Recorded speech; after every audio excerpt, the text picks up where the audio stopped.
The desert remembers everything, every bullet fired, every drop of blood spilled, every promise broken. Tonight it holds its breath, waiting for justice to arrive on horseback. In the fading twilight, a woman stands alone on her porch, rifle resting easy in hands that have known too much violence. Around her, shadows stretch like fingers reaching toward forgotten graves. She knows these shadows by name. They've whispered to her for 8 years, each voice carrying the weight of someone she couldn't save. In the distance, dust rises from riders coming to collect a debt she never owed. Her heart beats steady, a soldier's rhythm, patient and lethal. Behind her, the house sits quiet, a trap waiting to close a past refusing to stay buried. Tonight, the woman who once built weapons that could shake mountains will unleash something far deadlier, a mother's fury sharpened by loss and tempered by guilt. The desert remembers, and soon so will they. The sun died slowly over Copper Creek, painting the desert in shades of rust and blood. Martha Harrison stood in her chicken coop, scattering grain with mechanical precision. Each movement deliberate, each breath measured. The chickens pecked and clucked around her worn boots. Their simple contentment mocked the careful emptiness she had cultivated for 8 years. "Come on, girls," she whispered to the hens. Her voice carried the weight of someone who had spoken little to humans in recent years. Time to roost. The wind picked up, carrying dust and the scent of sage across her small property. Martha Molly, to those who had known her before, closed the coop door with a soft click. The sound echoed in the growing darkness, like a gunshot she remembered too well. Her farmhouse sat like a lonely grave marker against the horizon. No neighbors for miles, no visitors ever. Just the way she had planned it when she bought this land with her military pension and the compensation money that could never truly compensate for anything. Inside, the house whispered with ghosts. Molly lit a single oil lamp and placed it on the kitchen table where she and Samuel used to eat breakfast, where Tommy used to spill his milk and laugh at his own clumsiness. The empty chairs seemed to lean toward her in the flickering light, waiting for conversations that would never come. She opened a can of beans, ate them cold from the tin, watched the flame dance shadows across the walls. On the mantelpiece sat a single photograph, the only one she had not burned. Samuel in his Sunday clothes, Tommy on his shoulders, both grinning at the camera. Behind them, the life they had built together before everything turned to ash and screaming. Molly finished her beans and washed the spoon. One spoon, one plate, one cup. The mathematics of solitude. Outside, a coyote howled in the distance. The sound made her remember other howls, other nights when death had come calling, with human faces and inhuman intentions. She climbed the narrow stairs to her bedroom, each step creaking a familiar tune. The rifle leaned against the wall beside her bed, loaded but unused for 8 years. Sometimes she wondered if the bullets had grown old and tired like everything else in this house. Sleep came fitfully, as it always did. In her dreams, Tommy called her name. In her dreams, Samuel's hands still reached for hers across the breakfast table. In her dreams, she was still Iron Molly, the woman who could build weapons that could level mountains and design traps that could catch lightning. But dreams ended. They always did. The clock on the wall ticked toward midnight like a countdown to nowhere. The first boot hit her porch with the weight of someone trying to be quiet and failing. Molly's eyes snapped open in the darkness. Years of military training had never left her nervous system. Her body recognized the rhythm of approaching trouble before her mind fully processed it. She lay still, listening, counting. 3 sets of boots, maybe 4. Heavy men trying to move like ghosts and succeeding only in announcing their presence to anyone who knew how to listen. Molly's hand found the rifle without thought. The metal felt cold and familiar, like greeting an old friend she had hoped never to see again. Whispered voices outside, too low to make out words, but the tone carried threat like smoke carries fire. She moved to the window, staying low, keeping to the shadows she knew by heart. Through the glass, she could see shapes moving around her property, shadows with substance, trouble with legs. One of them carried a torch. Amateur mistake. Light ruined night vision and announced position. These were not soldiers or lawmen. These were something else. Predators, scavengers, men who took what they wanted because they believed no one could stop them. The front door rattled. They were testing it, seeing if she had barred it for the night. She had not. Another lesson from the war: sometimes the best defense was letting the enemy think they had the advantage. Molly moved like water through her house muscle memory, guiding her through furniture and doorways in perfect silence. She knew every board that creaked, every spot where the floorboards sang under pressure. This was her territory, her domain. They wanted to hunt her in her own home. They had no idea what lived here in the darkness. The door opened with a slow creak. Moonlight spilled across the threshold like spilled mercury. A figure stepped inside, large, confident, entitled, "Hello, sweetheart," a voice called softly into the darkness. "We know you're in here. We ain't here to hurt you. Much." Laughter from his companions. The kind of laughter that preceded atrocities. Molly counted their breathing. 3 men inside now. The fourth still outside, probably watching the back door. Standard bandit formation. Nothing she had not seen before in a dozen different wars. "Pretty little place you got here," another voice said. "Shame to see it going to waste on just one woman. Woman living all alone like this. Ain't natural." They moved deeper into her house, their confidence growing with each step. They spread out like they had done this before, like they had practice. "Boss said there might be some fight in this one," the first voice continued. "Hope he's right. Been too long since we had any real fun." Molly felt something shift inside her chest. A door she had kept locked for 8 years began to creak open. Something dark and patient stirred behind it. The lamp on her kitchen table still burned. One of the intruders moved toward it, and in the light she saw his face. Young, cruel, wearing the expression of someone who had never faced real consequences for his actions. He reached for the lamp. That was his first mistake. That was also his last. Molly's body moved before her mind made the decision. 8 years of forced peace dissolved in an instant, revealing the weapon she had always been underneath. Her hand found the cast iron skillet hanging beside the stove. Heavy, balanced, perfect. The young man never saw her coming. The skillet caught him across the temple with a sound like splitting wood. He dropped like his strings had been cut, the lamp crashing to the floor beside him. Darkness reclaimed the kitchen. "Jake," one of his companions called. "Jake what?" Molly was already moving. In the darkness, she was a ghost with substance. They were blind men stumbling through her world. The second intruder held a pistol, but pistols were useless if you could not see your target. Molly's hand found his wrist twisted with precision, learned in military training halls. Bones snapped. The gun clattered away into shadows. He screamed. She silenced him with her elbow against his throat. He went down, gasping, fighting for air that would not come. "What the hell?" The third voice panicked now. Afraid. Good. Fear was a weapon she knew how to use. Molly kicked over her water bucket. The sound of splashing water masked her movement as she circled behind him. He fired his weapon blindly into the darkness, muzzle flash, strobing the room like lightning. She waited for the flash to fade, for his night vision to disappear entirely. Then she struck. Her fingers found the pressure point below his ear. He collapsed like a broken doll. 3 down, 1 still outside. Molly moved to the window, breathing, steady heart rate controlled. The fourth man stood by her chicken coop, fidgeting with his rifle. He had heard the commotion inside, but had not yet worked up the courage to investigate. She opened the back door and stepped onto her porch. "Your friends are sleeping," she called into the darkness. "You can join them, or you can ride away. Choose quickly." The man spun toward her, voice raising his rifle. In the moonlight, she could see his hands shaking. "You killed them," he accused, voice cracking with youth and terror. "Not yet," Molly replied, "but the night is young." He fired. The bullet splintered wood beside her head, close enough to feel the wind of its passage, close enough to wake something else inside her that had been sleeping. Molly smiled for the first time in 8 years. It was not a pleasant expression. She stepped off the porch and began walking toward him. Slow, deliberate. Each footstep a promise. He fired again, missed again. His hands shook too badly for accuracy. "Stand back," he shouted. "I'll kill you. I swear I'll—" Molly was close enough now to smell his fear sweat, close enough to see the whites of his eyes in the moonlight. "No," she said quietly. "You will not." She moved like liquid mercury, faster than his terrified reflexes could follow.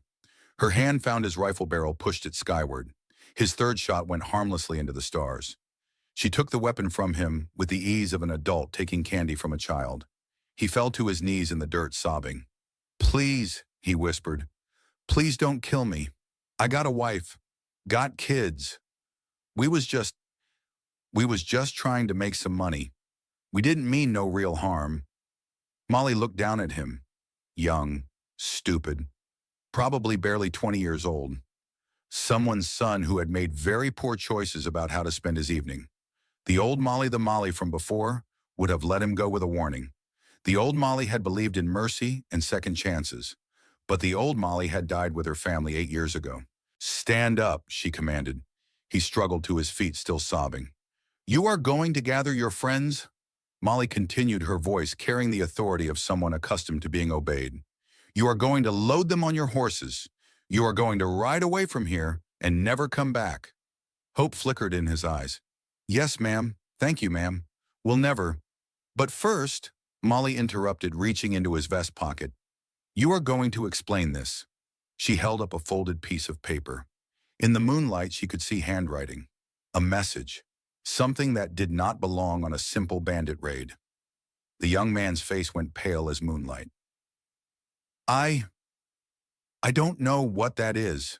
Must have been there already. Molly unfolded the paper and held it closer to her face. The handwriting was elegant, educated, familiar in a way that made her blood turn to ice water. The game begins again. Show me you're still Iron Molly. It was signed with a simple drawing, a red jack of hearts playing card. Red Jack. The name hit her like a physical blow. 8 years of careful numbness, shattered in an instant, revealing pain so sharp it felt like swallowing broken glass. Red Jack, the man who had taken everything from her, the man who had turned her life into ash and nightmares, the man she had spent 8 years trying to forget. He had found her. Where did you get this? She asked the young man, her voice deadly quiet. Someone paid us to come here. Said there was a woman living alone. Said she might have some valuables hidden away. Who paid you? I don't know his name. I swear he wore a red coat, had gold teeth, said he was settling an old debt. Molly's hands began to shake. Not with fear, with rage. With 8 years of suppressed fury finally finding a crack in the dam she had built around her heart. Red Jack was alive. Red Jack was here. Red Jack was playing games. The young bandit must have seen something in her expression that terrified him even more than the prospect of death. He stumbled backward, nearly falling over his own feet. I'm sorry, he babbled. We didn't know. We thought you was just some widow woman living alone. We didn't know you was Iron Molly, she finished for him. The name felt strange on her tongue, like speaking a foreign language she had once been fluent in, but had not practiced for years. Iron Molly, the Union Army's most innovative weapons engineer. The woman who had designed artillery pieces that could punch through 3 feet of Confederate earthworks. The tactical genius who had turned battlefield engineering into an art form. The woman who had sworn never to kill again. That woman was dead, had been dead for 8 years, but Red Jack's message had just resurrected her. Go, Molly told the young man. Take your friends and go. Ride hard and ride far, because Iron Molly is awake now, and this valley is not big enough for both her and the man who sent you. He did not need to be told twice. He stumbled toward the house, calling for his unconscious companions, his voice cracking with panic. Molly watched him go, then looked down at the note in her hands. The game begins again. She thought of Samuel's smile, of Tommy's laughter, of the life Red Jack had stolen from her in blood and screaming. Yes, she whispered to the desert wind. The game begins again. Molly stood on her porch watching the young bandits ride away with their wounded leader slumped over his saddle. They moved like men fleeing from something worse than death. Smart boys. They were learning. The note from Red Jack lay on her kitchen table beside the overturned lamp. In the morning light, the elegant handwriting seemed to mock her years of careful peace. She made coffee with steady hands and sat down to think. Red Jack was playing a game. That much was clear. But what were the rules? What was the objective? And why now, after 8 years of silence, Molly sipped her coffee and let her mind work the way it used to during the war? Logic, analysis, strategic thinking. Red Jack could have sent professional killers if he wanted her dead. Instead, he had sent amateurs with a message. He wanted her to know he was here, wanted her to know the game was starting. That meant he wanted something from her, something more than simple revenge. She walked to the loose floorboard beneath her bed and pried it up with her fingernails. Inside the hiding place lay the remnants of her old life wrapped in oiled cloth, like burial shrouds, her military service records, commendations, technical drawings she had promised herself she would never look at again. And at the bottom wrapped separately the blueprints for Project Thunderbolt, her masterpiece, her greatest achievement, her deepest shame, the weapon that could have ended the war in a single afternoon, the device that could level mountains or vaporize cities depending on how it was configured.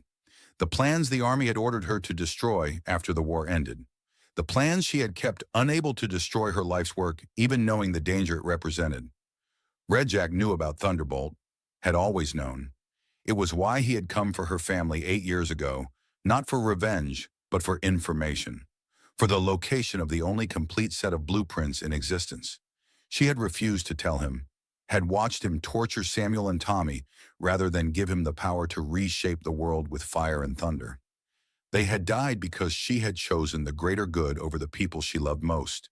It was a choice that had saved thousands of lives and damned her soul forever. Now Red Jack was back. The game was starting again, and this time Molly was not going to play by anyone else's rules. She spread the Thunderbolt blueprints across her kitchen table, studying designs she had memorized but tried to forget. The mathematics of destruction laid out in precise technical drawings, the poetry of annihilation rendered in ink and ruler straight lines. If Red Jack wanted to play games, she would give him a game he would never forget. She began to plan. For 3 days, Molly worked like a woman possessed. She barely slept, hardly ate, spoke only to her chickens, who seemed to sense the change in their mistress, and gave her a wider berth than usual. She converted her barn into a workshop using tools and techniques she had not touched in 8 years. Her hands remembered the work even when her mind tried to rebel against it. She built triggers from door hinges and tripwires from fishing line. She mixed black powder from ingredients any farmer might have, sulfur for treating sick animals, charcoal from her fire pit salt, peter scrape from the walls of her root cellar. She crafted projectiles from scrap metal and designed delivery systems from repurposed farm equipment. Every device was elegant in its simplicity, devastating in its potential. But these were not the massive artillery pieces she had designed during the war. These were smaller, more personal.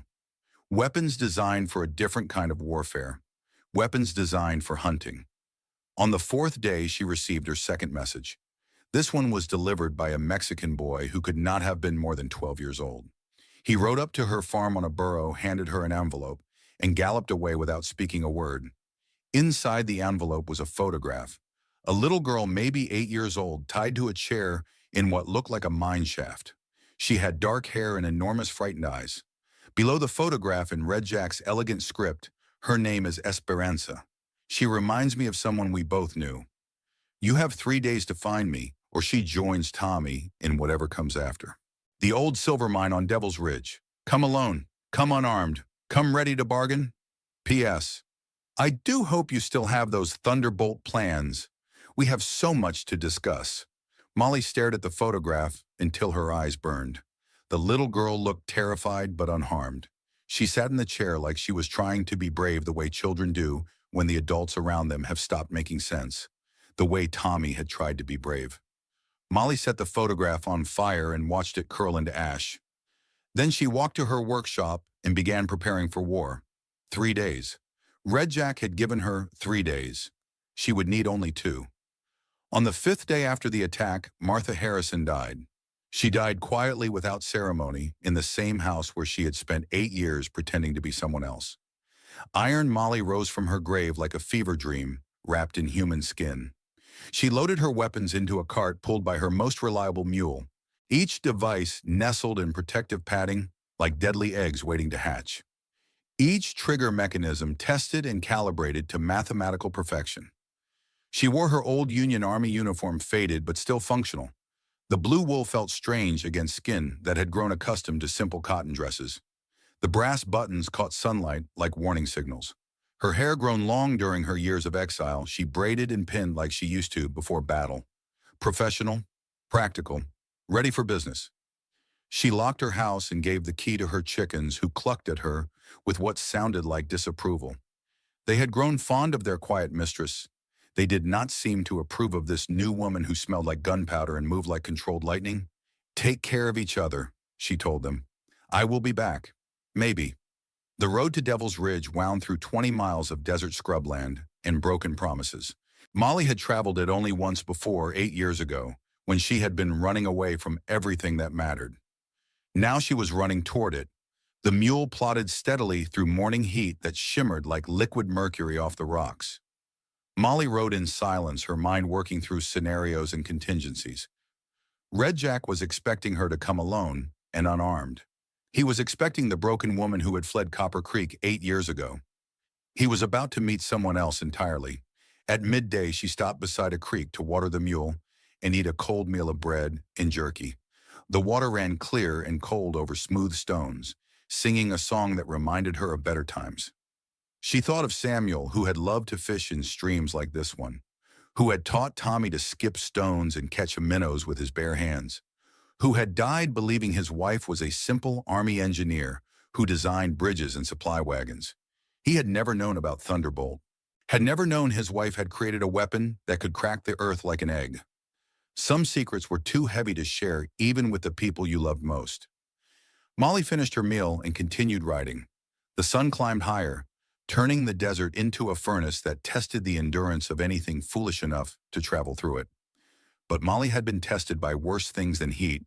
She had been tested by loss, by guilt, by 8 years of trying to forget who she really was. This was just weather. The old silver mine crouched against the mountainside like a scar that refused to heal. Played-out claims and abandoned equipment littered the slopes around it, the dreams of prospectors who had found nothing but empty stone and broken promises. Molly stopped her cart a quarter mile from the mine entrance and studied the terrain through field glasses she had carried during the war. The approach was difficult, all uphill with minimal cover. Perfect for defenders, terrible for attackers. Red Jack had chosen his ground well. She counted sentries posted around the mine. 6 men visible, probably more hidden in the rocks above. All armed with military-grade rifles. All positioned to create overlapping fields of fire. Professional work. Red Jack had learned a few things during their 8 years apart. Molly smiled grimly and began to unload her equipment. If Red Jack wanted to play soldier, she would remind him who had taught him everything he knew about warfare. She had taught him well, but she had not taught him everything. The first device she assembled looked like nothing more than a surveyor's instrument mounted on a simple tripod. She positioned it carefully, taking measurements and making calculations with the precision of long practice. The second device resembled a farmer's weather vane, complete with a rooster that turned in the desert wind. She planted it in the ground like she was checking wind direction for planting crops. The third device looked like a broken wagon wheel left by some long-ago traveler. She positioned it where the afternoon sun would cast its shadow directly toward the mine entrance. To any observer, she looked like a woman making camp for the night, preparing to rest before her final approach to negotiate with her enemy. Red Jack's sentries watched her through their own field glasses and saw exactly what she wanted them to see. They had no idea they were looking at the components of a weapon system more sophisticated than anything they had ever imagined. Molly finished her preparations as the sun began its descent toward the western horizon. Long shadows stretched across the desert like dark fingers, reaching for secrets hidden in stone. She checked her pocket watch. 6 o'clock. Red Jack was expecting her at sunset. She would not disappoint him, but first she had some hunting to do. The first sentry died at 6:15, just as the sun touched the mountain peaks. He never saw Molly coming, never felt the thin wire that opened his throat like a second mouth. She took his rifle and ammunition, then moved like smoke through the rocks toward the second position. The second sentry was more alert, scanning the approaches with professional attention. But he was watching for someone approaching from below, not for someone who had already climbed above his position. Molly's knife found the space between his vertebrae with surgical precision. He died without sound, slumping forward over his rifle like he had fallen asleep on watch. 2 down, at least 4 to go. The third sentry heard something, a loose rock perhaps, or the whisper of clothing against stone. He turned in her direction, rifle ready. Molly triggered her first device. The surveyor's instrument erupted in a controlled explosion that sent shrapnel whistling through the air like angry hornets. The sentry screamed and fell, clutching a leg nearly severed at the knee. The sound echoed off the mountainside like thunder. Inside the mine, someone began shouting orders, Red Jack's voice still carrying the authority of a man accustomed to command. "She's here! All positions, watch for..." The 4th sentry tried to radio his commander, but found only static. Molly's weather vane device had been generating electromagnetic interference for the past hour, scrambling any communications equipment within a quarter-mile radius. He ran toward the mine entrance, abandoning his position in panic. Molly let him go. Frightened men made mistakes. Mistakes could be exploited. The 5th and 6th sentries tried to coordinate a sweep of the area, but they were operating blind, now cut off from their commander and uncertain of their enemy's location. Molly triggered her second device. The broken wagon wheel exploded in a shower of metal fragments and colored smoke. The smoke billowed thick and red in the evening air, obscuring vision and marking wind direction. In the confusion, she moved like a ghost through terrain she had memorized during her afternoon reconnaissance. Every rock, every shadow, every line of sight had been cataloged and filed away in the tactical computer of her mind. The 5th sentry stumbled through the smoke, coughing and cursing. Molly appeared behind him like a materialized nightmare and opened his throat with efficient brutality. The 6th sentry saw her coming and managed to get off one shot before her knife found his heart. The bullet cracked past her ear, close enough to burn, but close was not good enough. Not against Iron Molly. She gathered weapons and ammunition from the dead, loading herself down like a one-woman arsenal. Then she turned toward the mine entrance, where Red Jack waited with his hostage and his schemes. The sun had nearly set. Darkness was coming to Devil's Ridge, and with it a reckoning 8 years in the making. Molly walked toward the mine entrance, her boots crunching on gravel that had been soaked with the blood of Red Jack's guards. Each step took her deeper into the shadow of the mountain, deeper into the darkness she had been avoiding for most of a decade. Behind her, smoke from her diversionary devices drifted across the desert like the ghosts of old battles. Ahead of her, somewhere in the tunnels carved from living rock, a little girl waited for rescue or death. Iron Molly had come home, and she had brought war with her. The mine entrance yawned like the mouth of some ancient predator. Darkness pooled beyond the wooden support beams, thick enough to drown in. Molly paused at the threshold, letting her eyes adjust, letting her other senses take inventory. The air tasted of copper and old fear. Water dripped somewhere in the depths, counting seconds like a broken metronome. And underneath it all, the scent of men who had been underground too long. Red Jack's voice echoed from the tunnels, distorted by stone and distance. "Iron Molly, welcome to my parlor. I trust you found my guards accommodating." Molly stepped into the mineshaft, rifle ready, every nerve alive with tactical awareness. The entrance tunnel ran straight for 30 yards before branching into a maze of galleries and dead ends. Perfect for ambushes. Perfect for getting lost. Perfect for dying alone in the dark. "I have your Esperanza down here with me." Red Jack continued, his voice seeming to come from everywhere and nowhere at once. "Sweet little thing. Reminds me so much of Tommy at that age. Same eyes. Same way of trying to be brave when the world stops making sense." Molly's jaw tightened, but she did not respond. Words were ammunition in this kind of warfare. She would not waste them on empty threats or desperate pleas. "You know what I want, Molly? The same thing I wanted 8 years ago. The Thunderbolt plans. Give them to me and the girl lives. Refuse and, well, history has a way of repeating itself." The tunnel divided into 3 branches. Molly chose the middle path, moving with the fluid silence of someone who had spent years learning to walk through hostile territory. Her boots found purchase on the rough stone without sound. Her breathing remained steady and controlled. She had become a weapon designed for this environment, patient, deadly precise. Behind her, the entrance to the mine had become a distant point of light. Ahead, only darkness and the promise of violence. "Do you remember our last conversation, Molly?" Red Jack's voice bounced off the walls like a ricocheting bullet. "You were so principled, so determined to protect the greater good, even when I had your family screaming in the next room." Molly's finger tightened on her rifle trigger, But the rage remained controlled, focused. She had learned to use her anger like fuel for a precisely calibrated engine. The tunnel opened into a wider chamber. Old mining equipment cast strange shadows in the lamplight that filtered from somewhere deeper in the mountain. Pickaxes and shovels arranged like silent sentinels. Ore carts that would never carry treasure again. And in the center of the chamber, scratched into the rock floor, an arrow pointing deeper into the earth. Red Jack was playing games, leading her through his maze like a rat chasing cheese. Molly followed the arrow because she had no choice. Because somewhere in these tunnels, a little girl waited for rescue or death. Because 8 years ago, she had failed to save the people who mattered most. She would not fail again. The deeper tunnels branched and twisted like the intestines of some enormous beast. Molly moved through them with methodical precision, mapping each turn in her mind, noting potential ambush points and escape routes. Red Jack had been busy during his years in exile. The mine showed signs of extensive modification.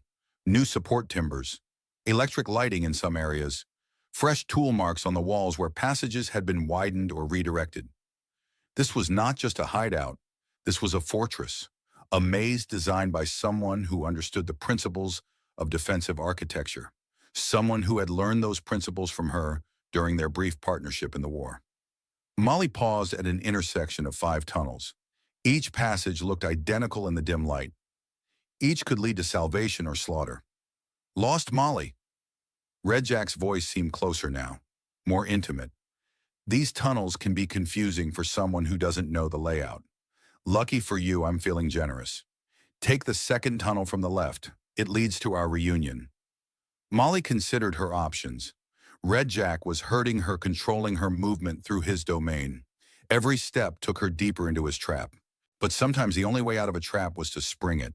She chose the tunnel Red Jack had indicated, but not for the reasons he expected. She chose it because it was the path he wanted her to take. And in warfare, giving your enemy what they wanted could be the first step toward giving them what they deserved. The tunnel sloped downward, cutting deeper into the mountain's heart. The air grew thicker, harder to breathe. The walls pressed closer together, forcing her to duck beneath low-hanging support beams. Electric lights flickered to life as she passed, triggered by some unseen mechanism. Red Jack was watching her progress, monitoring her approach, preparing his reception. The tunnel opened into a vast underground chamber, larger than anything that belonged in an abandoned silver mine. Electric lights hung from cables strung between massive wooden pillars. The space hummed with the sound of hidden machinery. And in the center of the chamber, on a raised platform of rough stone, sat a chair. A little girl occupied the chair. Dark hair, enormous frightened eyes, exactly as she had appeared in the photograph.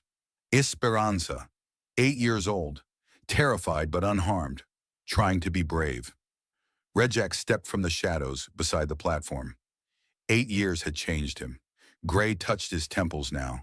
Lines mapped the territories of violence across his face. But his eyes remained the same cold, calculating empty of anything resembling human compassion. "Hello, Molly," he said as casually as if they were meeting for tea. "You look well. Country life agrees with you." Molly kept her rifle trained on his center mass, but she knew it was meaningless. Red Jack had not survived 8 years as an outlaw by making amateur mistakes. He would have contingencies, backup plans, insurance policies written in blood and gunpowder. "Let the girl go," Molly said. Her voice carried the authority of someone accustomed to giving orders that were obeyed. "This is between us." Red Jack smiled. The expression held all the warmth of a rattlesnake's warning. "Everything is between us, my dear. Has been since the moment you chose principles over people. Since you decided your precious weapon plans were more important than your family's lives." He gestured toward Esperanza, who sat motionless in the chair. Only her eyes moved, tracking between the 2 adults who would decide her fate. "This little angel is just motivation, insurance against your tendency toward martyrdom." Molly studied the setup with tactical eyes. The girl's chair sat at the center of a kill zone, with clear fields of fire from at least 6 positions around the chamber. Red Jack had positioned himself where he could reach Esperanza in 2 steps, close enough to use her as a human shield. Professional work.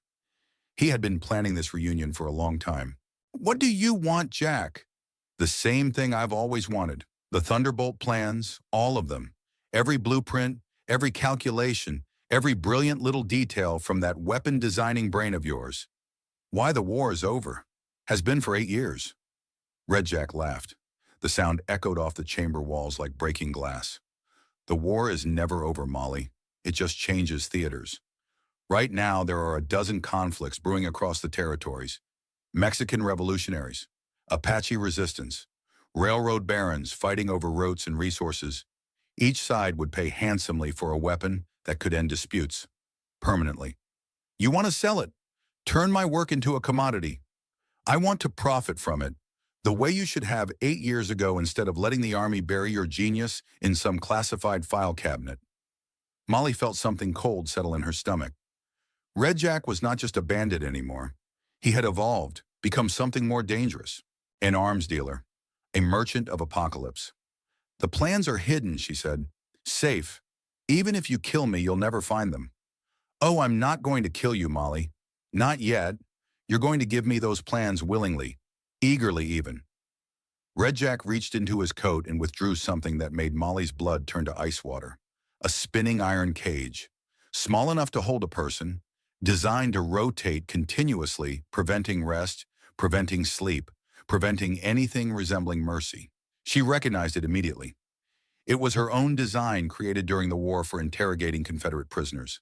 A device that could break the strongest will without leaving permanent physical damage. A machine for destroying souls while leaving bodies intact. I've made some improvements to your original design, Red Jack said conversationally. The rotation speed is variable now. The internal spikes can be adjusted for motivation, and the whole apparatus can be heated from below for those subjects who prove particularly stubborn. Molly stared at the device she had created in the name of ending the war quickly. In the name of saving lives through superior technology. You're insane. I'm practical. This little beauty will hold our Esperanza quite comfortably. She's young, flexible, should last several days before the rotation breaks her completely. The chamber fell silent except for the hum of machinery and the distant drip of water counting down to nothing. Esperanza looked between them with the wide-eyed understanding that children sometimes possessed.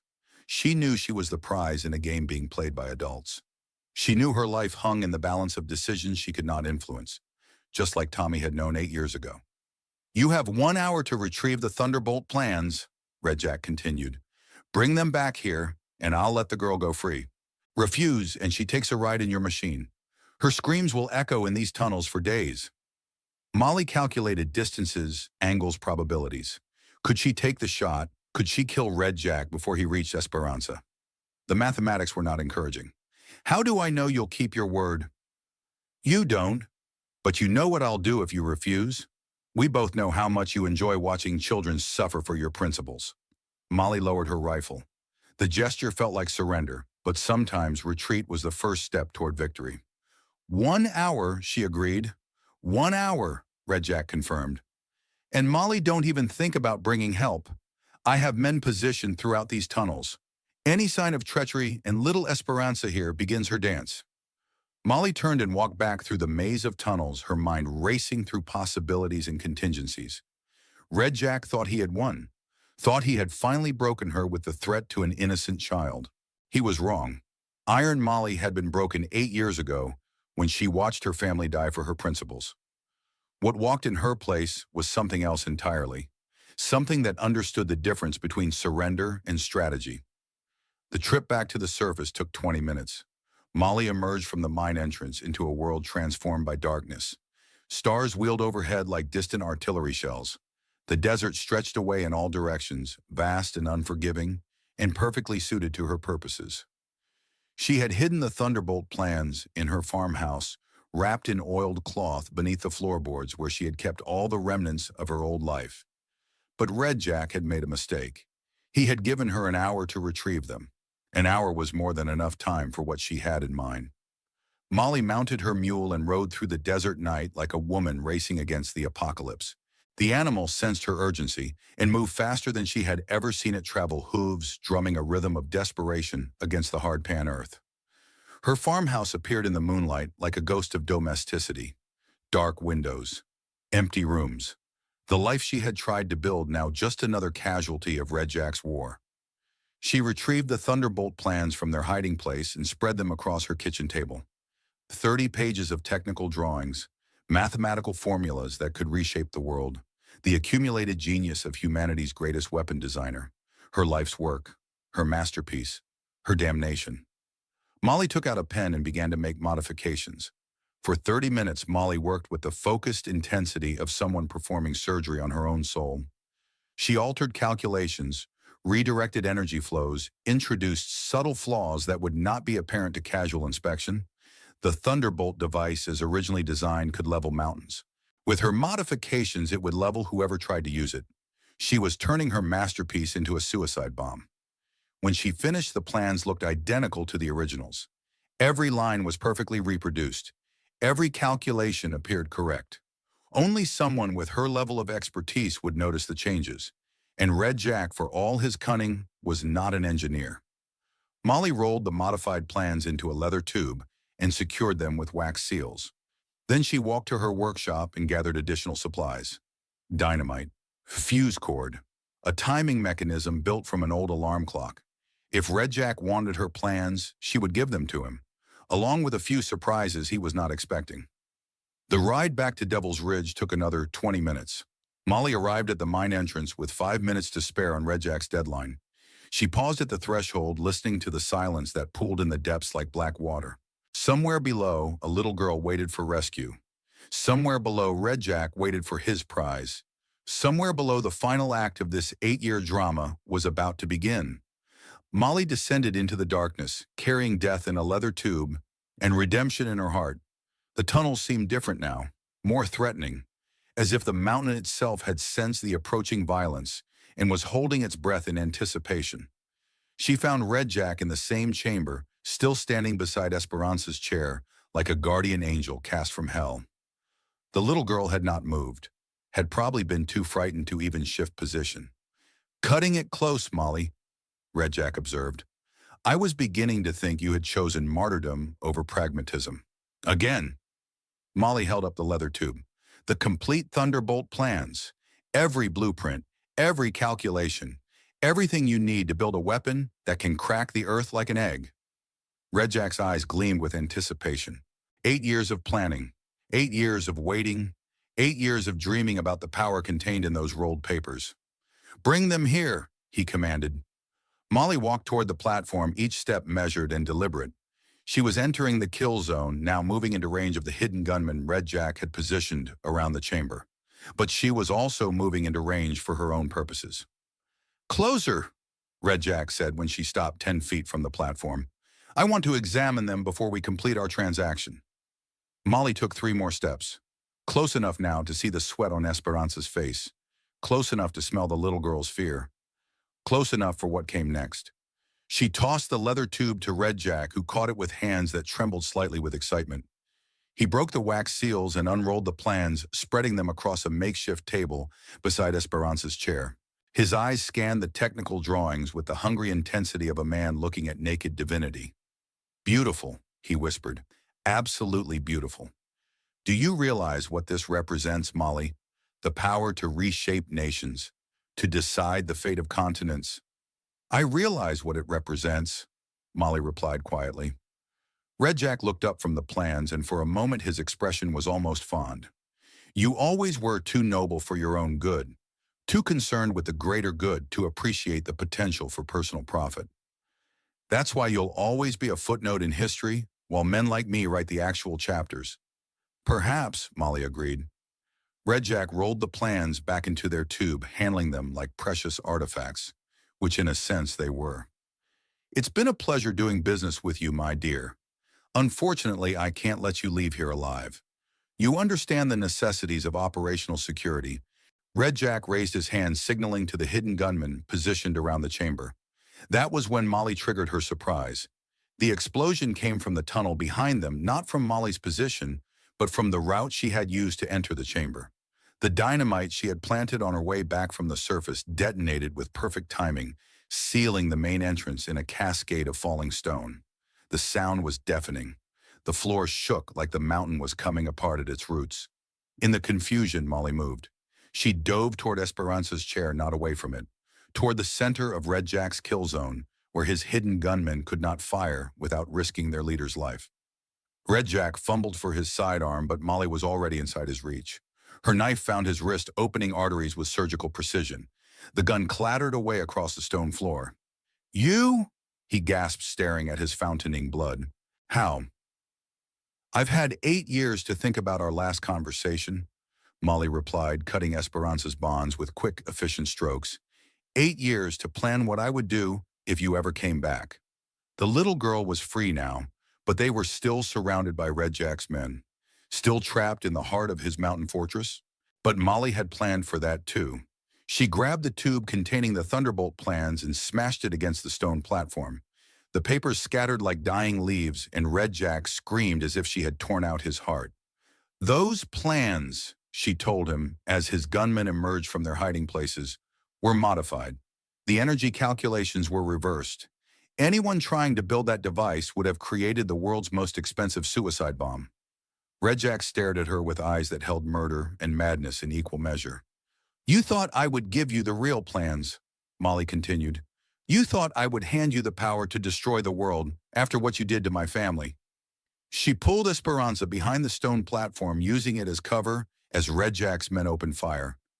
Bullets sparked off stone, filling the air with chips of granite and the smell of gunpowder. "The real plans were destroyed 8 years ago," Molly shouted over the gunfire. "Burned in the same fire that consumed my old life. You've been chasing a ghost, Jack, a shadow of something that never existed." Red Jack pressed his wounded hand against his side, trying to stem the bleeding. His face had gone pale, but his eyes still burned with fury. "Kill them," he snarled at his men. "Kill them both. I want to watch the light die in their eyes." But his men were discovering what Molly had already known. The chamber had excellent sight lines for defense, but terrible angles for assault. The stone platform provided solid cover, and there were only a limited number of approaches, and Molly still had surprises to share. From her position behind the platform, Molly could see Red Jack's iron cage device, the torture machine she had designed in the name of winning a war quickly, the instrument of suffering that had haunted her nightmares for 8 years. But she could also see something Red Jack had missed in his modifications. The heating element he had added to increase the device's effectiveness had been connected to the chamber's electrical system. All those lights, all that hidden machinery, all powered by a single generator somewhere deeper in the mine. Molly pulled a small device from her coat, another gift from her workshop. It looked like a simple compass, but it was actually a magnetic pulse generator. Military surplus from the war designed to disable Confederate telegraph equipment. She activated the device and held it against the chamber's electrical cables. The pulse traveled through the wiring like lightning, seeking the weakest point in the system. Finding it in the overloaded connections, Red Jack had jury-rigged to power his torture device. Sparks erupted from the iron cage like an angry constellation. The heating element overloaded, melting the connections and sending electrical fire racing through every piece of metal in the chamber. Red Jack's men screamed as their weapons became burning brands in their hands. The chamber lights exploded in showers of glass and sparks. Emergency illumination flickered on, bathing everything in hellish red. In the chaos, Molly moved. She grabbed Esperanza and ran for the secondary tunnel she had noticed during her reconnaissance. A narrow passage that led deeper into the mine, away from the main chambers where Red Jack's men were fighting electrical fires and nursing burned hands. Behind them, Red Jack's voice rose above the confusion like the howl of a wounded animal. "Find them. I don't care if you have to tear this mountain apart stone by stone. Find them and bring me their heads." But his men were in no condition to pursue anyone. Half of them were dealing with electrical burns. The other half were stumbling around in the emergency lighting, trying to make sense of what had just happened. Molly and Esperanza disappeared into the mountain's depths like ghosts fleeing from daylight. The secondary tunnels were older than Red Jack's renovated chambers, narrow, unstable, cut by miners who had been more interested in following silver veins than in creating defensible positions. Perfect for someone who needed to disappear. Molly carried Esperanza when the little girl's legs grew too tired to continue. They moved through passages so narrow they had to crawl through chambers where the ceiling pressed down like the weight of the world. Behind them, pursuit sounds echoed through the mountain, voices calling coordinates. boots on stone, the scrape of equipment being moved through tight spaces. Red Jack's men were following, but they were operating in unfamiliar territory now. These tunnels had not been part of his renovation project. They were exploring unknown ground, same as their quarry. That evened the odds considerably. Orach, are we going to die? Esperanza asked during a brief rest in a chamber barely large enough for both of them. The question was asked with the matter-of-fact directness that children sometimes possessed. No hysteria, no pleading, just a request for honest information from the adult who had taken responsibility for her survival. No, Molly replied with absolute certainty. We are not going to die. I made a promise 8 years ago. I promised myself that if I ever got another chance, I would not let an innocent child suffer for my mistakes. What happened 8 years ago? Molly was quiet for a long moment, listening to the sounds of pursuit growing closer. I had a little boy. His name was Tommy. He was about your age. Some bad men took him away from me because I would not give them something they wanted. What did they want? Plans for a terrible weapon, something that could hurt a lot of people. Did you give it to them? No, I thought I was protecting the world by keeping it secret. But I was really just being proud, being stubborn. And Tommy died because of my pride. Esperanza considered this with the gravity of someone much older than her years. Are you going to be proud this time? Molly looked at the little girl, dark hair, enormous eyes trying to be brave in a situation no child should have to face. No, she said finally. This time I am going to be smart. The pursuit sounds were getting closer. Time to move again. They crawled through passages that grew progressively narrower, following air currents that might lead to another exit, or might lead to a dead end where Red Jack's men would find their bodies years later. But Molly had not survived 8 years of guilt and self-hatred to die in a hole in the ground.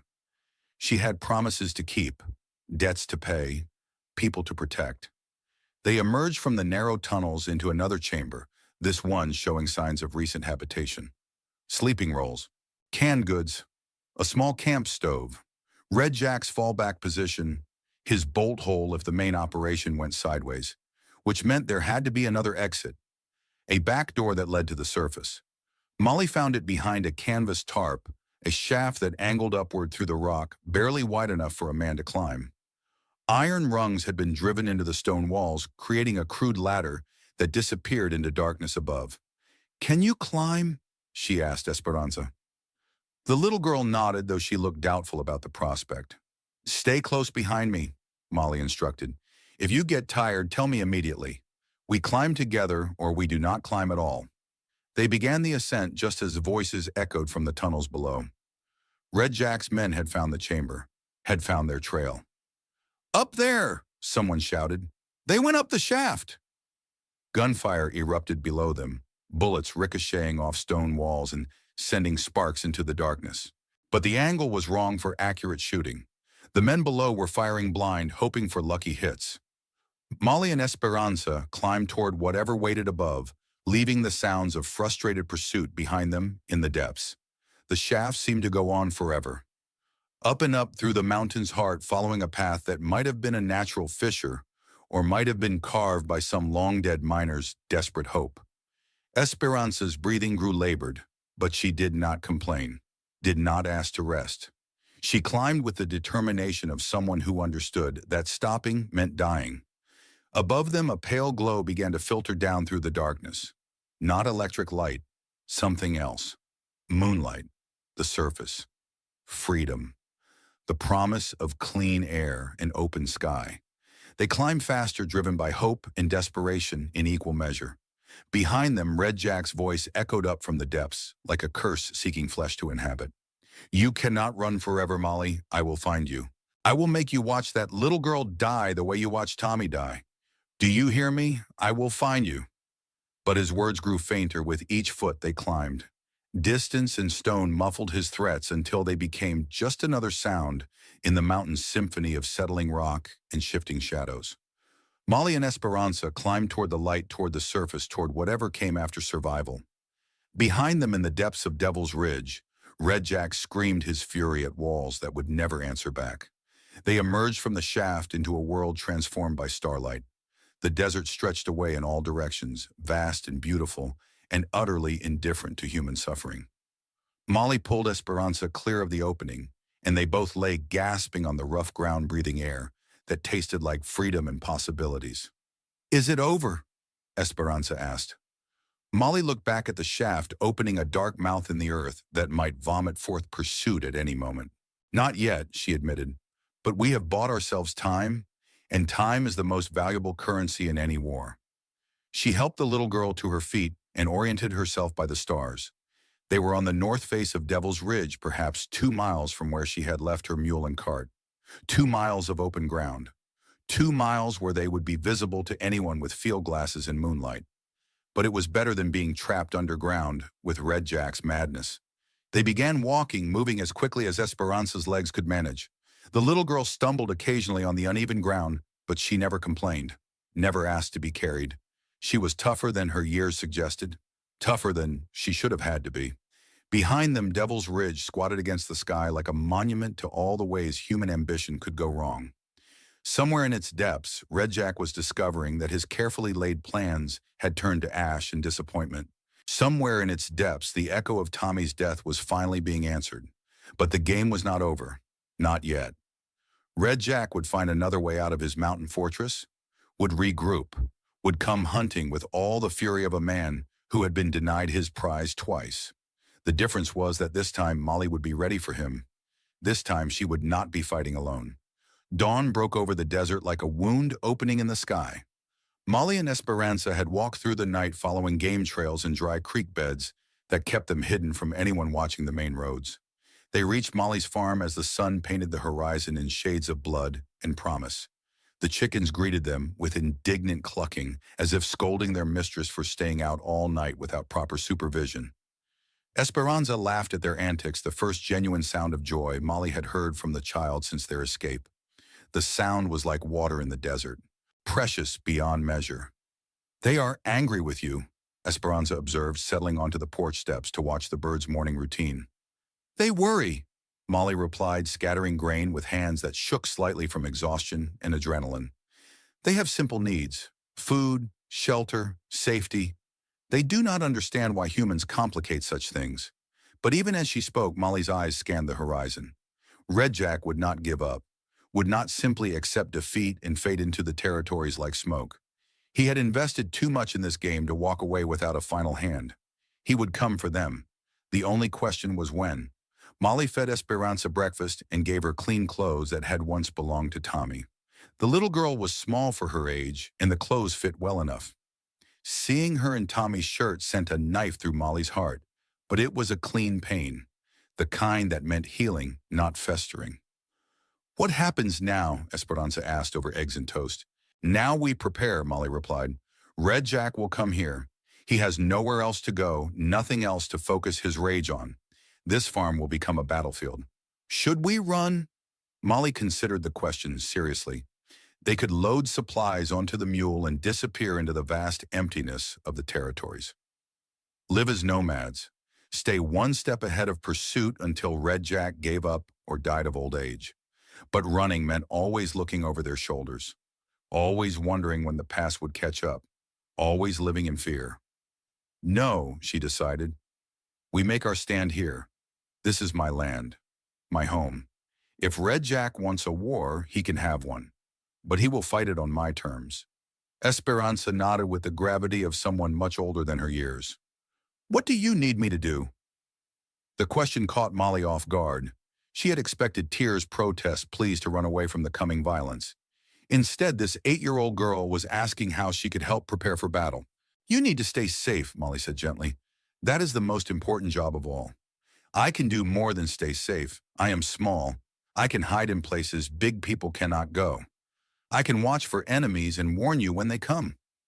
Molly looked at the little girl, dark eyes bright with intelligence and determination. Esperanza had survived Red Jack's captivity without breaking, had climbed through the mine shafts without complaint, had walked through the desert night without asking to be carried. She was stronger than her size suggested, tougher than circumstances should have made her. Maybe it was time to stop treating her like a victim and start treating her like a survivor. "Very well," Molly agreed. "We prepare together. But you follow my orders without question. No heroics, no unnecessary risks. Understood. Esperanza's smile could have powered one of Molly's electrical devices. Understood. Molly had lived as a hermit for 8 years, but she had not been completely isolated. The territories were sparsely populated, but they were not empty. People lived in the spaces between towns, scratched livings from the harsh ground, built communities based on mutual necessity rather than shared ideology. She knew where to find them. The Apache camp lay hidden in a box canyon 15 miles north of her farm. 24 souls who had refused the government reservations and chosen freedom over security. They lived on rabbits and wild plants, traded with Mexican smugglers, and asked nothing from the world except to be left alone. Molly rode into their camp under a white flag, with Esperanza sitting behind her on the mule.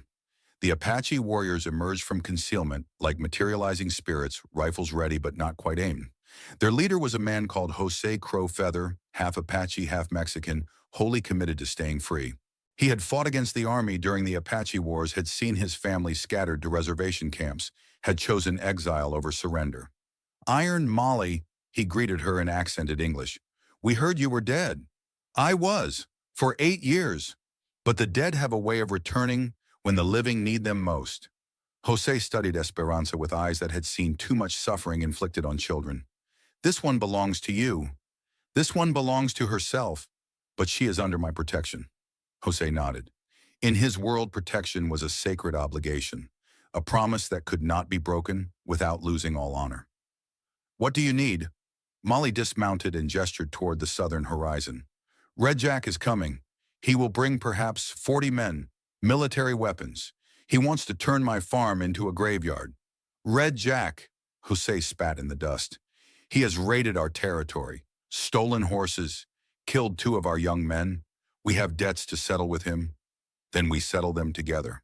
Your people know this land, know how to fight on it. I know how to build weapons, how to turn peaceful ground into a death trap. Jose considered the proposal.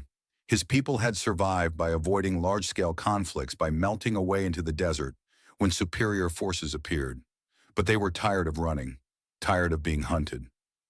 What do you offer in return for our help? Food, ammunition, medical supplies. Molly paused. And the promise that Red Jack will never threaten anyone in this territory again.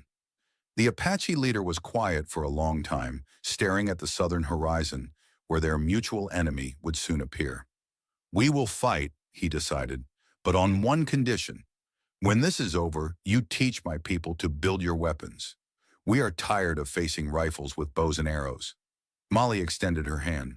Agreed. They shook on it, 2 survivors, making a pact that would either save their homes or see them all dead before sunset. But that was tomorrow's problem. Today they had preparations to make. Molly's farm became a hive of activity. Apache warriors moved through the desert like ghosts, scouting approach routes and setting up observation posts.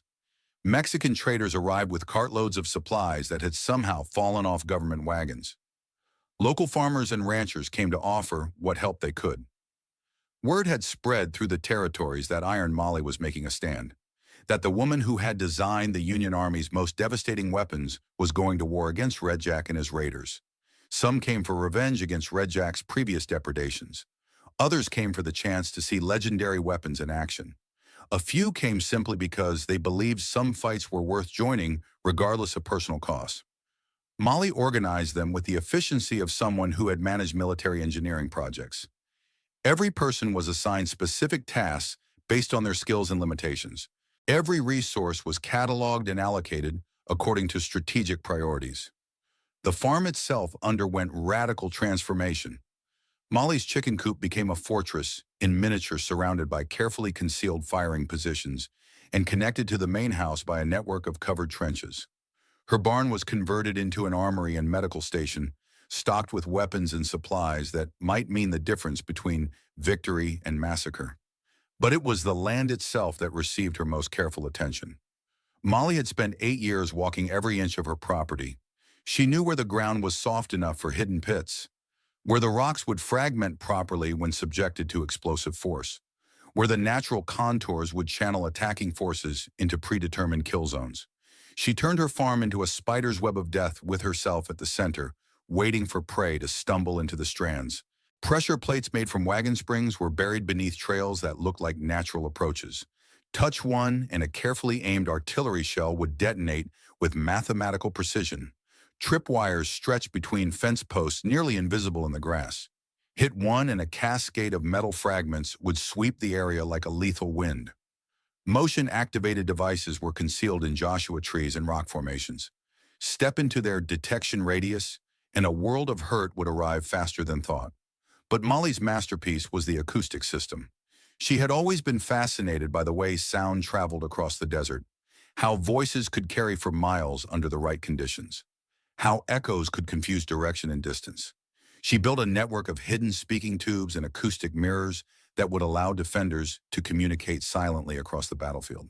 More importantly, they would allow her to project sounds, voices, footsteps, weapon noises from any point in the system. Red Jack's men would find themselves fighting ghosts, shooting at sounds that had no substance, dying from directions they could not identify. "You are building a haunted battlefield," Jose observed, watching her adjust one of the acoustic devices. "I am building justice," Molly replied. "Red Jack has haunted my dreams for 8 years. Time to return the favor." On the third day of preparation, scouts reported dust clouds on the southern horizon. Red Jack was coming, just as Molly had predicted. 43 men according to the count, heavily armed, moving with the confidence of people who expected easy victory. They would be disappointed. Molly gathered her makeshift army in the barn for final instructions. Apache warriors sat beside Mexican traders, local farmers next to traveling merchants who had been unlucky enough to be in the area when history decided to visit. 27 defenders against 43 attackers. Poor odds by conventional standards. But Molly had never been interested in conventional warfare. "Red Jack will arrive before sunset," she announced. "He will expect to find a frightened woman hiding in her house, maybe with a few locals offering token resistance.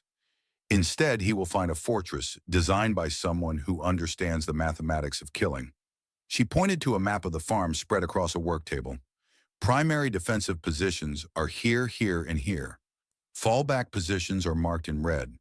If you are overrun, retreat to the designated rally points. Do not try to be heroes. Heroes die quickly and accomplish nothing." Jose raised his hand. "What about the acoustic system? I will control that personally. When you hear Tommy's voice calling for his mother, that is the signal for final assault. Do not hesitate. Do not show mercy.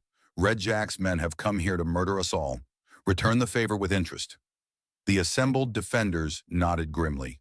They understood the stakes, understood that this fight would determine whether they continued to exist as free people or became cautionary tales told around distant campfires. Esperanza had been listening from the corner where she crouched beside a box of medical supplies. Molly had given her the job of tending to wounded defenders, a task that would keep her busy but relatively safe. "What if he has more men than the scouts counted?" the little girl asked. "Then we kill more men than we planned," Molly replied simply. "The principle remains the same." As the defenders dispersed to their positions, Esperanza approached Molly with something in her small hands. "I made this for you," she said shyly. It was a charm bracelet woven from grass and decorated with small stones. Child's work, but carefully done. Made with love and hope and the desperate wish that adults would stop dying for incomprehensible reasons. Molly tied it around her wrist, where it sat next to the scars from old wounds and older regrets. "Thank you," she said. "I will wear it when I send Red Jack to hell." Esperanza smiled, the expression of someone who believed good people would triumph simply because they deserved to. Molly envied her that faith. Had once possessed it herself before the world taught her that justice was something you built with your own hands, one dead enemy at a time. The sun began its descent toward the western horizon. In the distance, dust clouds grew larger and more distinct. Red Jack was coming. Iron Molly was ready for him. They came at sunset, just as Molly had predicted. 43 riders spread across the desert in a formation that spoke of military training and professional experience. These were not the amateur bandits Red Jack had sent to her farm 3 days ago. These were soldiers of fortune, mercenaries who killed for money and slept soundly afterward. Red Jack rode at their head, his red coat bright as blood in the dying light. Even at distance, Molly could see the bandage around his wounded hand, could see the way he held himself, like a man driven by fury and frustration in equal measure. He had come to collect a debt 8 years in the making. The riders stopped just outside rifle range and surveyed the farm with professional eyes, looking for defensive positions, counting visible opponents, assessing the tactical situation. From their perspective, it probably looked promising. A simple farmhouse, a few outbuildings, maybe a dozen defenders scattered around the property. They had no idea they were looking at the surface features of an iceberg whose true mass lay hidden beneath still water. Red Jack rode forward alone, stopping within shouting distance of the house. His voice carried clearly across the evening air. "Iron Molly, I know you're in there. Come out and let us finish this properly." Molly emerged from the house, rifle in hand but not raised. Behind her, the kitchen window glowed with warm lamplight. Domestic, peaceful, completely at odds with the violence that was about to unfold. "Hello, Jack," she called back. "You look pale. Blood loss will do that." Red Jack's laugh was like breaking glass. "You always did have a sense of humor. Too bad you never learned when to surrender. I am learning new things every day. Today's lesson is about the difference between surrender and tactical withdrawal. Clever words will not save you this time, Molly. I have 43 men with military training and superior firepower. You have, what, a dozen farmers with hunting rifles." Molly smiled. The expression was visible even at distance, and it seemed to unsettle Red Jack more than any threat could have. "I have something better than superior numbers, Jack. I have superior engineering." Red Jack raised his uninjured hand, and his men began to spread out in a classic encirclement pattern. They moved with practiced efficiency, each rider taking assigned positions around the farm's perimeter. They were good, professional, experienced. They were also riding directly into the trap Molly had spent 3 days preparing. The first pressure plate triggered when Red Jack's left flank reached the old creek bed. The explosion lit up the evening sky like a premature firework, sending horse and rider into component parts that scattered across a 50-yard radius. The second and third plates triggered almost simultaneously as the remaining riders tried to retreat from the killing ground. More explosions, more screaming, more proof that Iron Molly had lost none of her talent for turning mathematics into murder. But Red Jack's men were professionals. They adapted quickly, dismounting and taking cover behind rocks and scrub vegetation. Return fire began almost immediately, bullets spanging off the farmhouse walls and kicking up dust around Molly's position. The siege had begun. Molly retreated into the house and activated her masterpiece. The acoustic system came online like a symphony orchestra tuning up for the performance of its lifetime. She had recorded Tommy's voice during the weeks before his death, using a primitive phonograph device she had built for capturing family memories. Hours of a little boy's laughter, questions, observations about the world around him. Now those recordings echoed across the battlefield, amplified and directed by her network of acoustic mirrors and speaking tubes. "Mama," Tommy's voice called from the direction of the barn. "Mama, where are you?" Red Jack's men spun toward the sound rifles ready, but there was nothing there except empty space and shadow. "Mama, I am scared," the voice continued, now coming from the chicken coop. "Why are the bad men here again?" The psychological effect was immediate and devastating. Hardened mercenaries began looking over their shoulders, jumping at sounds that might be wind or might be ghosts. The voice of a dead child was following them around the battlefield, asking questions they could not answer and making accusations they could not deny. But the acoustic system was more than psychological warfare. It was tactical coordination disguised as haunting. When Tommy's voice called, "Mama, they are behind the big rock," Jose and his warriors knew exactly which position to target. When it whispered, "Mama, they are coming through the creek bed," the Mexican traders adjusted their fire accordingly. Red Jack's superior numbers meant nothing when Molly could track their every movement and coordinate her defenders' response with supernatural precision. The battle became a deadly game of hide-and-seek with dead children, providing intelligence and living defenders dispensing justice. Red Jack himself seemed immune to the psychological effects of Tommy's voice. If anything, the sound of his victim's son seemed to energize him. He moved through the chaos like a man possessed, rallying his troops and directing their assault with professional competence. But even Red Jack could not overcome the mathematical realities of Molly's defensive preparations. Every approach to the farm led through predetermined kill zones. Every piece of cover concealed explosive surprises. Every shadow might hide defenders who knew the terrain like their own heartbeat. As full darkness fell, the battle took on the character of a fever dream. Muzzle flashes strobed like lightning. Tommy's voice echoed from impossible directions. Men died in explosions that seemed to erupt from the earth itself. Red Jack's 43 men became 37, then 31, then 26. The mathematics of attrition were working in Molly's favor. But mathematics had never been Red Jack's strongest subject. He had always preferred psychology, understood that sometimes the best way to win a war was to make your enemy defeat themselves. That was when he played his final card. The voice that echoed across the battlefield was not Tommy's this time. It was Esperanza's, transmitted through a speaking trumpet from somewhere beyond the farm's perimeter. "Help me," the little girl's voice called. "Please, somebody help me." Molly's blood turned to ice water. Esperanza was supposed to be safe in the barn's reinforced medical station, protected by stone walls and Apache guards, hidden from anything Red Jack could throw at them. But the voice was definitely hers, terrified, in pain, calling for rescue from somewhere in the darkness beyond Molly's defensive perimeter. "You taught me well, Molly," Red Jack's voice boomed across the killing ground.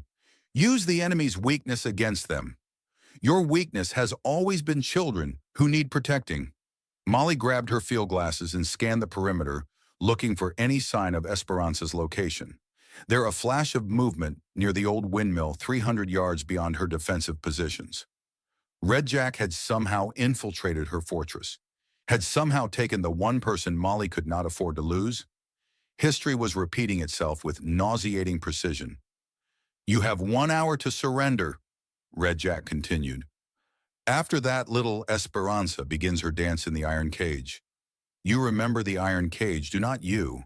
Your own design, your own contribution to the science of extracting information from reluctant subjects."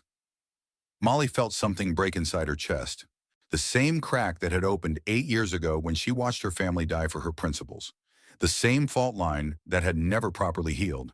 She could continue the battle, could trust that her defensive preparations would eventually wear down Red Jack's forces, could hope that mathematical superiority would overcome tactical surprise.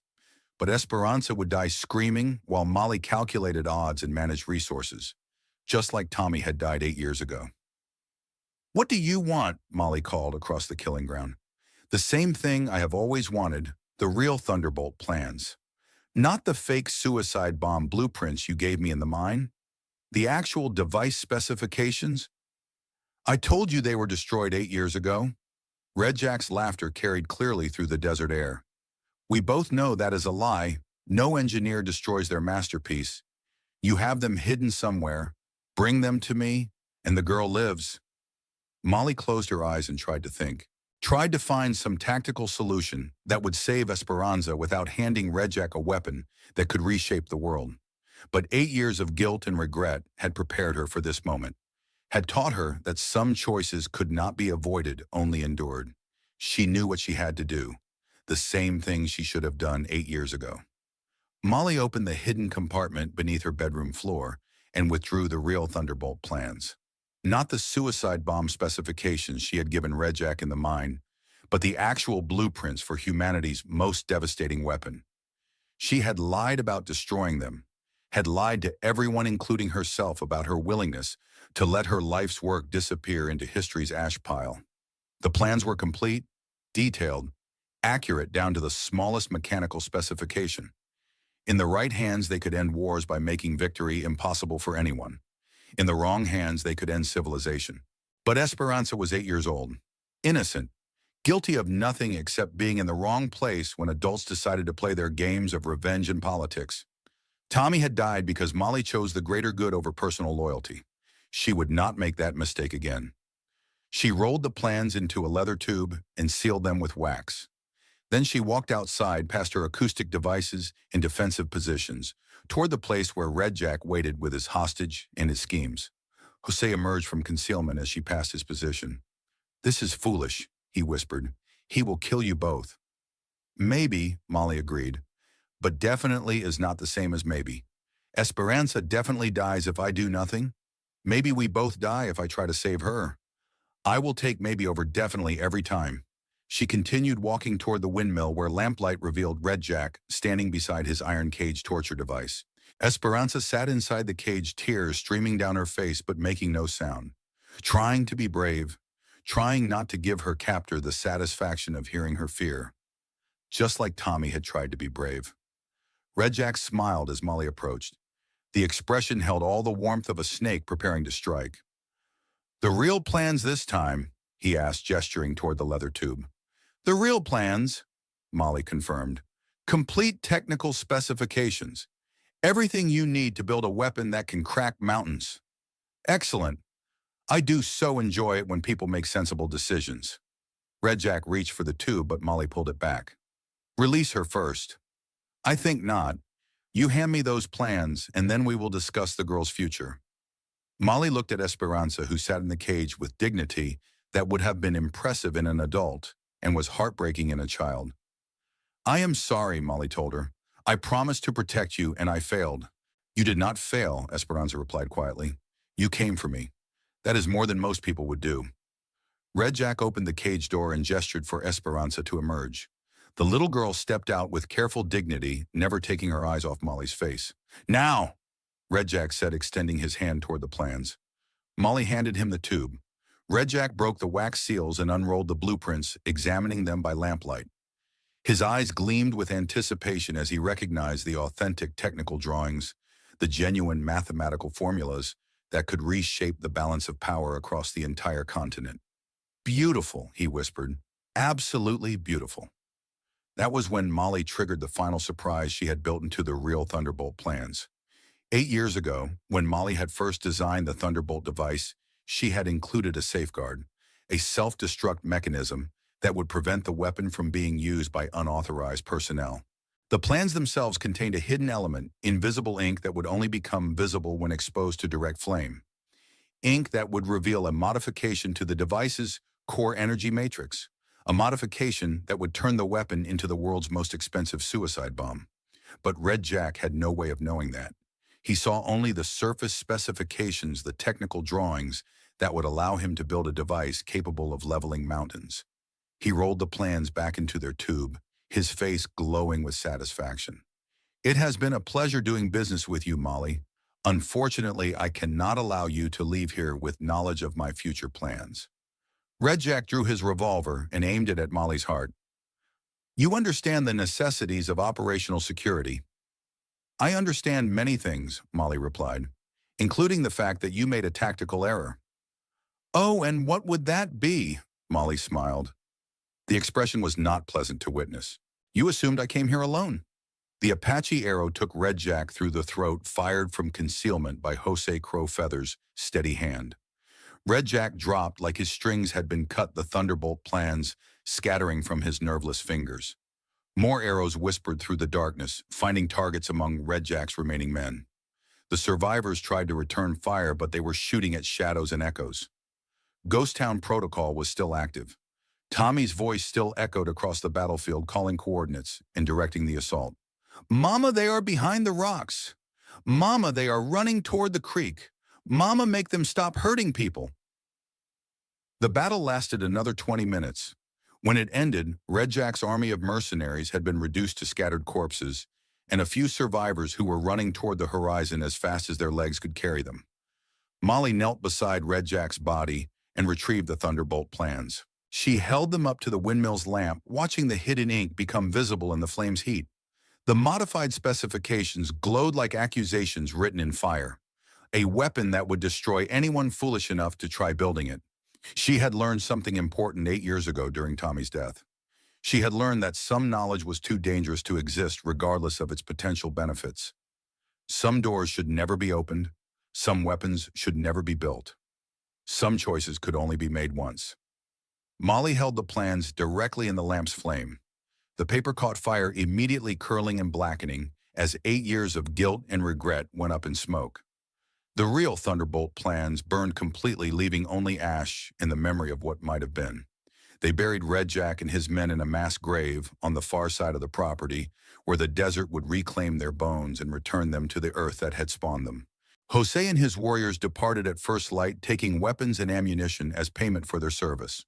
They also took knowledge technical specifications for some of Mali's defensive devices as promised. The Mexican traders loaded their wagons and continued their interrupted journey. The local farmers returned to their spreads and livestock. The traveling merchants resumed their travels carrying stories that would grow in the telling until they became legends. Molly and Esperanza stood on the porch watching the last of their allies disappear into the vast emptiness of the territories.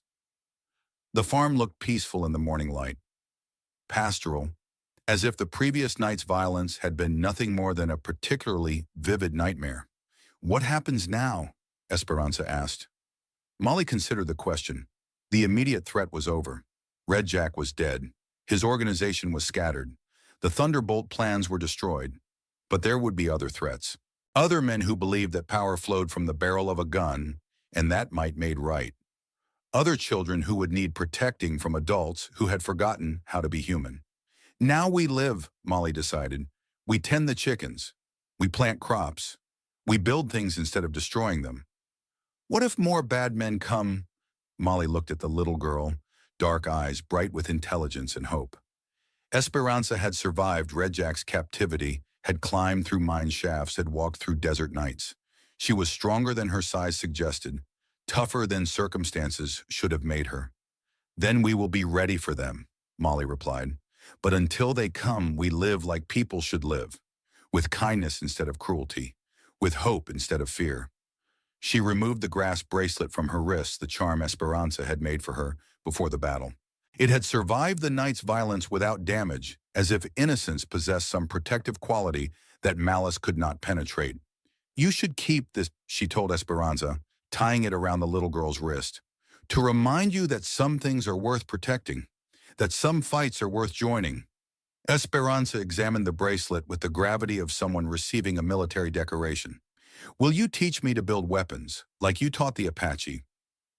Molly was quiet for a long moment, watching the sunrise paint the desert in shades of gold and possibility.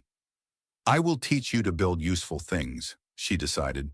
"Bridges instead of bombs, irrigation systems instead of artillery, tools that help people instead of hurting them." What if people need hurting? The question was asked with the matter-of-fact directness that children sometimes possessed.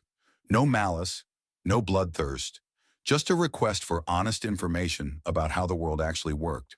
"Then we will hurt them," Molly replied with equal directness. "But only when necessary, only when all other options have been exhausted, and only enough to stop them from hurting others."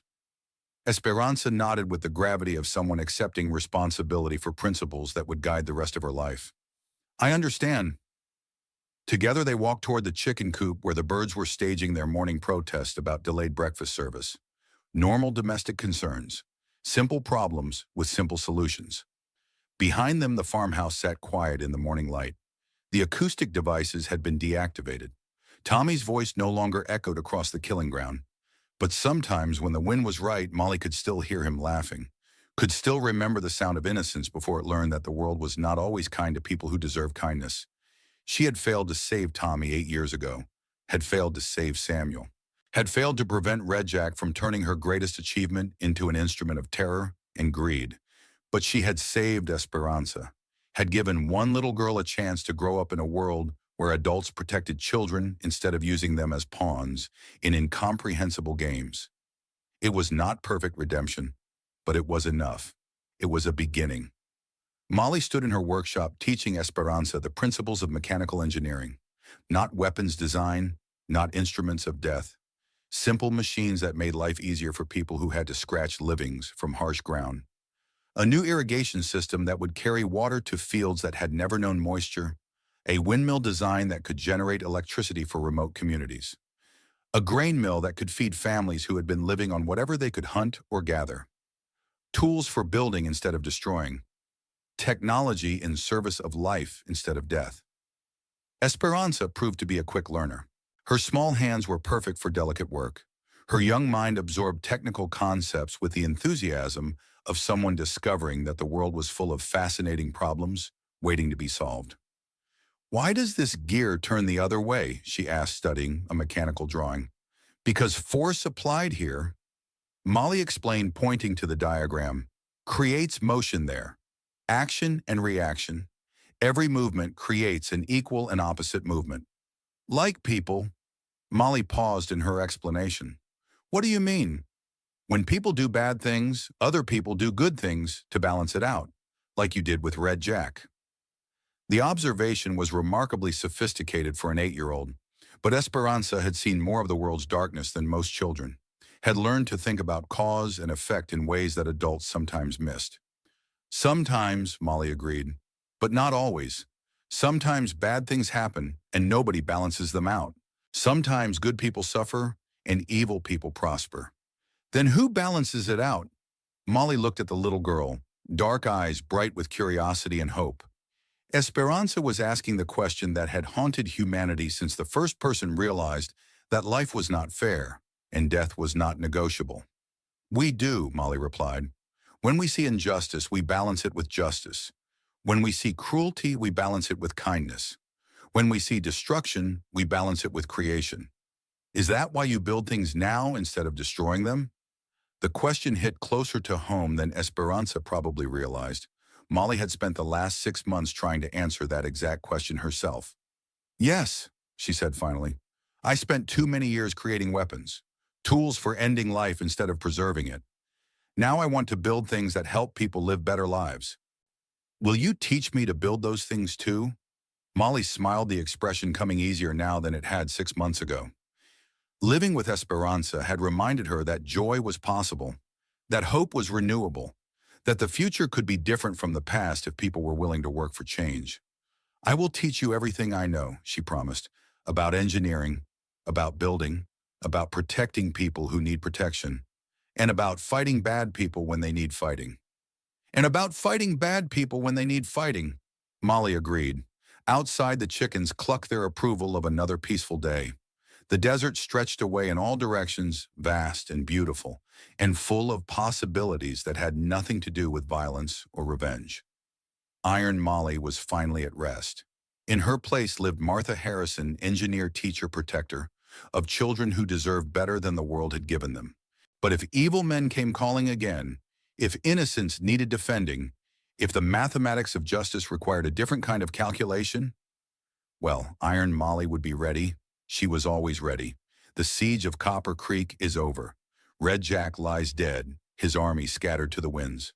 The Thunderbolt plans are destroyed forever, taking with them the power to reshape nations through fire and thunder.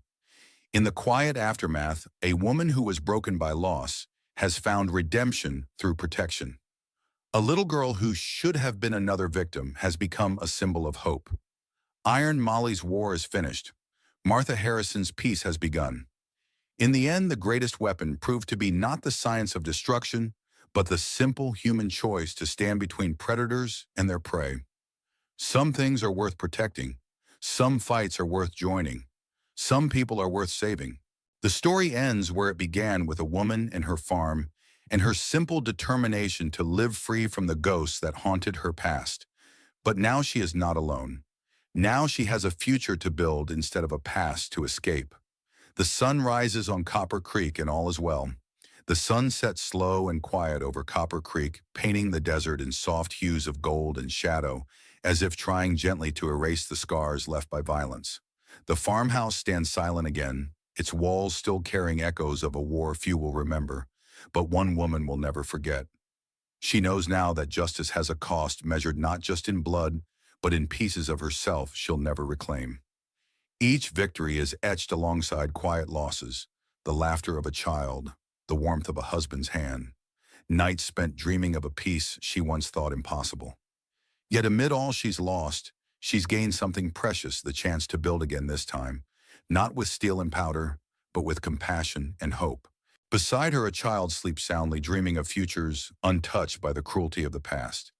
In the end, she realizes the greatest battles aren't fought on distant battlefields, but within the heart itself, the choice between vengeance and mercy, between despair and the quiet courage to rebuild.